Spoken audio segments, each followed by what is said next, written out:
Hai. Selamat datang ke Mr. DIY. Lama nak reply apa ni? Bang, saya cakap selamat datang ke Mr. DIY.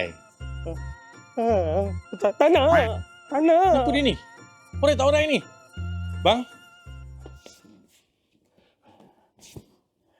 Mr. GPT, saya ada RM100. Barang apa je boleh saya beli dekat Mr. DIY untuk mak saya? oh alah bang. Serius lah bang. Shopee pun pakai ChatGPT ke? Walaupun rupamu tidak kukenal, tetapi lubang hidungmu tetap menjadi pujaan hatiku. Jangan apa-apakan saya. Kau ni kenapa Syamil? Ha? Dah, jom ikut saya.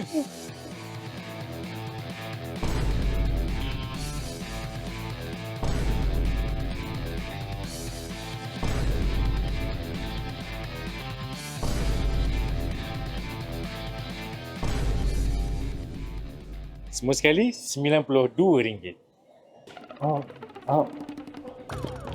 Mr. GPT nak buat macam mana kalau harga dah murah? Bang, tak payah. Tak payahlah ChatGPT.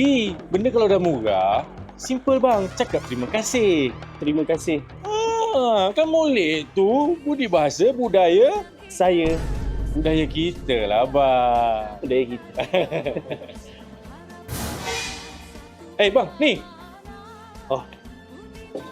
Terima kasih.